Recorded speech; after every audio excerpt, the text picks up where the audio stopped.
On my wedding day, my mother-in-law pulled me aside right before I walked down the aisle and whispered, "It's not too late to leave." He still has feelings for his ex. I looked her dead in the eye and said nothing. Later, when she gave her toast, she said, "Some women just force things." I quietly passed the mic to my maid of honor, who read the text that mother-in-law had sent my husband just 2 weeks before the wedding. I married Nick last Saturday.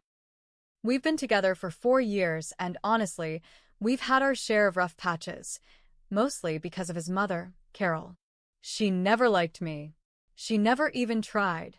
From the very beginning, she acted polite to my face and cold behind my back.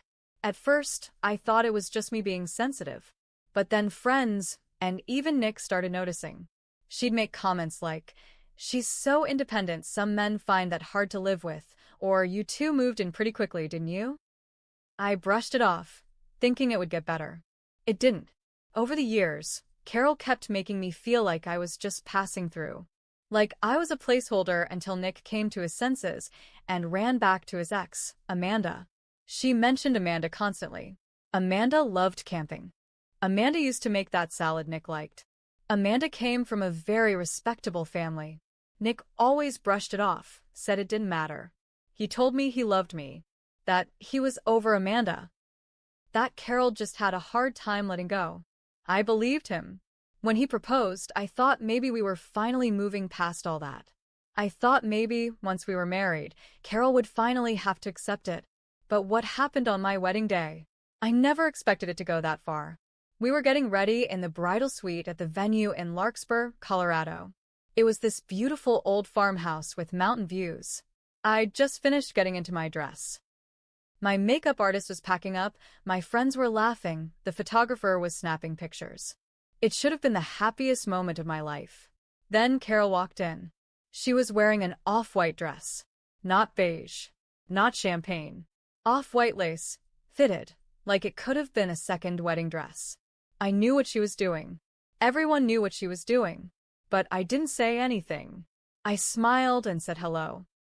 She walked over, gave me this fake little smile, and said, "Can I speak to you alone for just a moment?" The room went quiet. I nodded. We stepped out into the hallway. She put her hand on my wrist and leaned in real close. I'll never forget what she said. "It's not too late to leave. He still has feelings for Amanda. I thought you should know." My stomach dropped. But I didn't show it. I just looked at her, right in the eye. No words. Nothing. I turned and walked back into the room. My dad was waiting at the door. I told him I was ready. And I was. The ceremony went on. I walked down the aisle like nothing happened. Nick looked nervous, but he smiled when he saw me. We said our vows. We kissed. We took our photos. Carol smiled in every single one like she was proud of herself for keeping her cool. She had no idea what was coming. At the reception, things seemed normal at first. Dinner, speeches, dancing. But I knew Carol couldn't leave it alone. She never could. When it came time for her toast, she stood up and clinked her glass.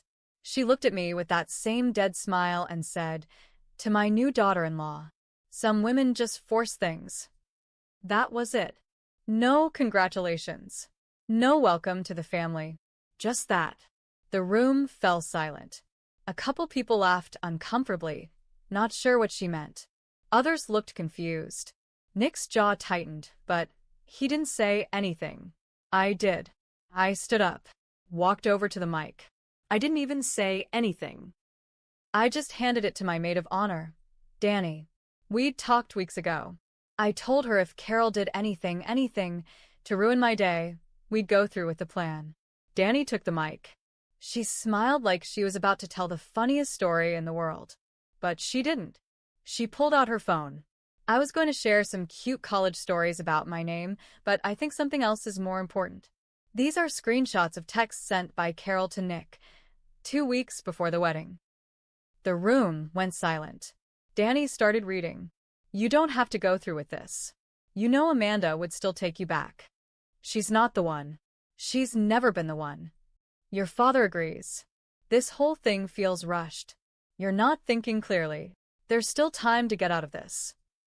My heart pounded. I didn't look at Carol. I didn't look at Nick.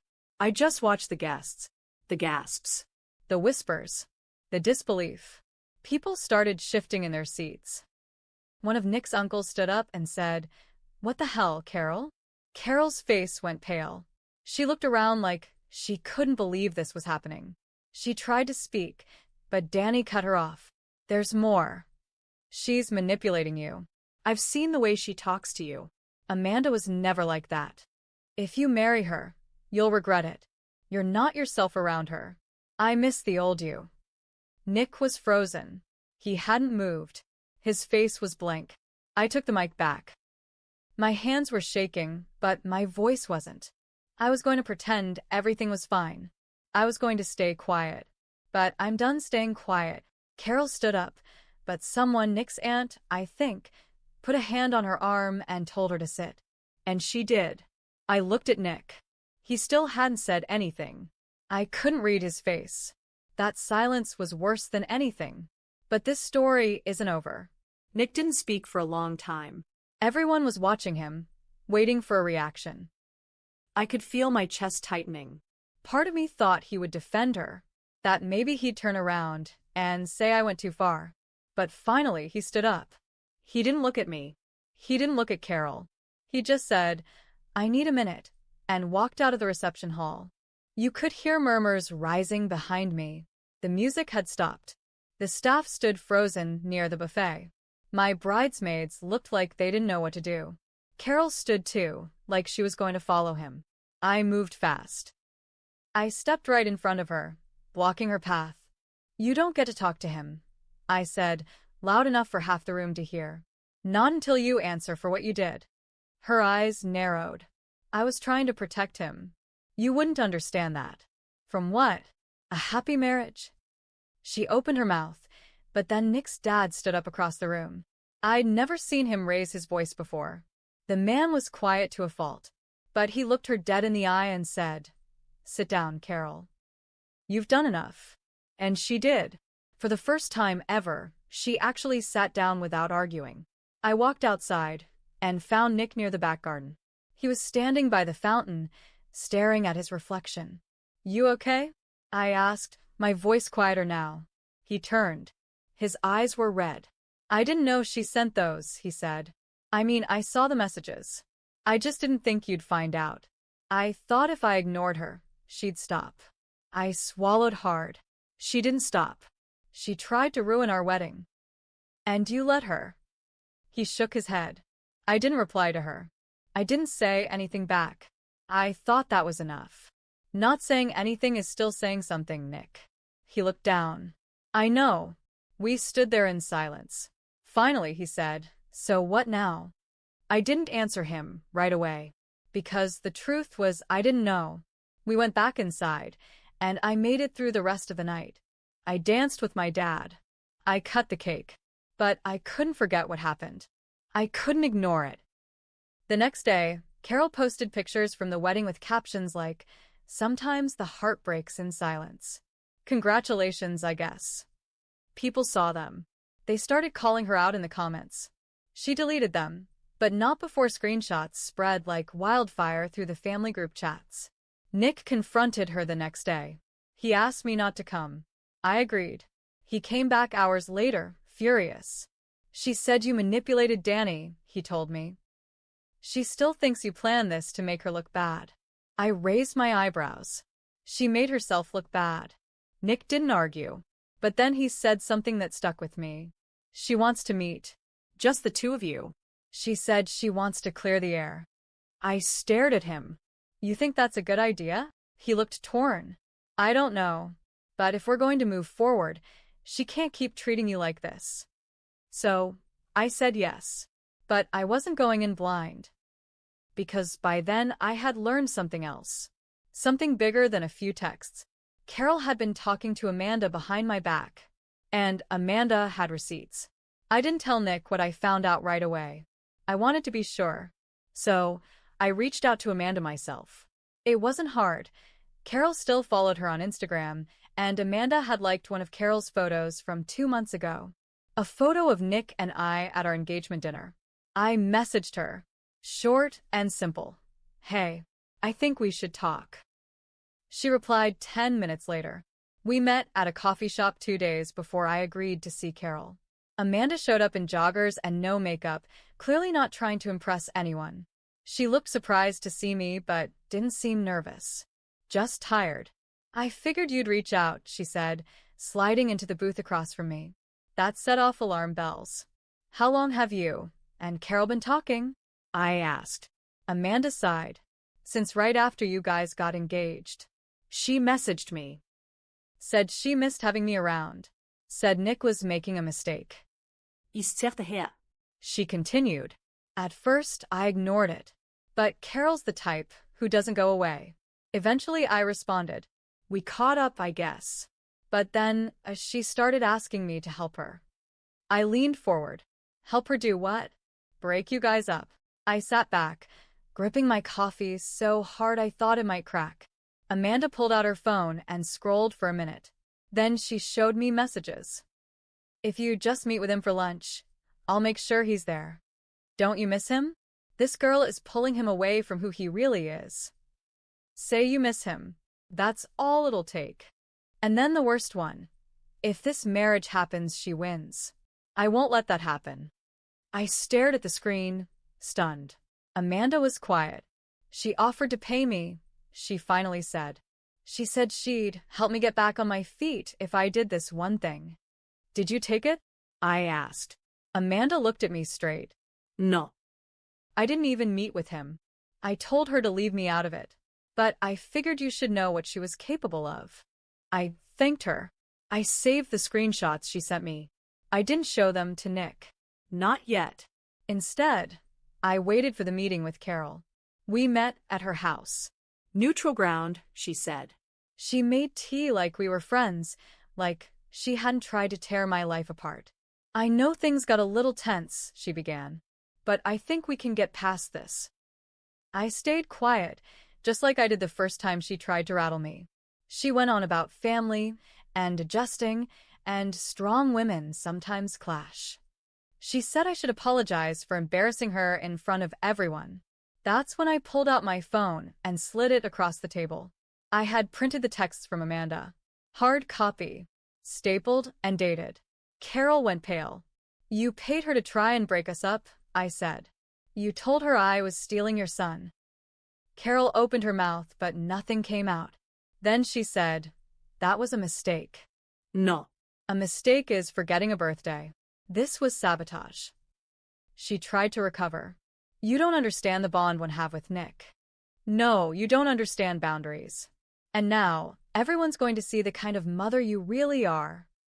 She looked scared now. Not of me, but of what people would think. I could show this to your church group, I said. To your little book club. The ladies who think you're this charming, classy, loving mom. She went quiet. You've got one chance, Carol. Back off. Or I won't just ruin your image.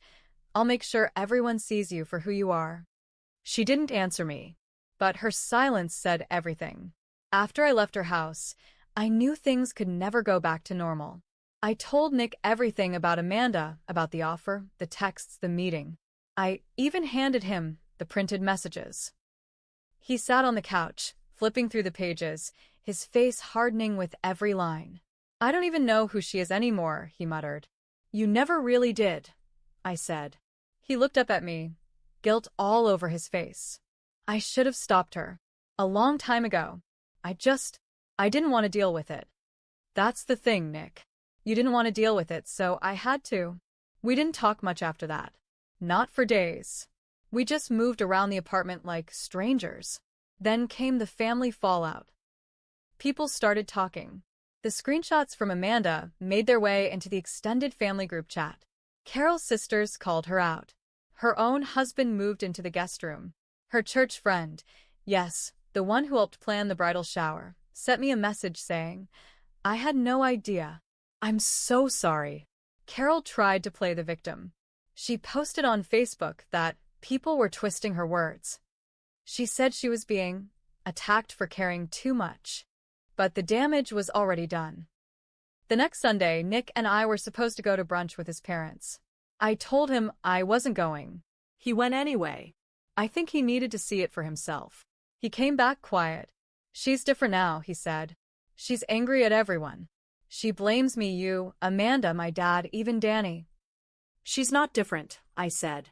She's just exposed. And then I dropped the final hammer. I want to go to therapy. Just me. For now. He didn't argue. He nodded. But I think we both knew what that meant. The next few months were a blur. I didn't move out. Not yet. I went to work. I went to therapy. Nick tried to make things right, cooking dinner, saying all the right things. But the damage was already deep. I had started to see it all clearly.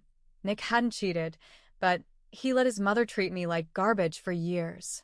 He stayed silent because it was easier, because pleasing her mattered more than protecting me. That's not love. That's weakness. One day, I came home and packed a bag. I left a note on the kitchen table. Nothing dramatic. Just the truth. I need to be with someone who fights for me, not someone who freezes when things get hard. I moved into a friend's guest room. 3 weeks later, I filed for an annulment. Technically, it was still early enough. Carol tried to call me, twice. I blocked her. Nick didn't fight me on it. He signed the papers without saying a word. Last I heard, he moved to Denver. Alone. And Carol? Well, she was politely asked to take a break from her church group after someone anonymously mailed copies of her messages to the head of the committee. Her book club canceled its meetings. Her reputation, the one she valued more than anything, was shredded. I didn't send the envelope myself, but I made sure it got sent. So yeah. I walked away from that marriage, but I didn't walk away quietly.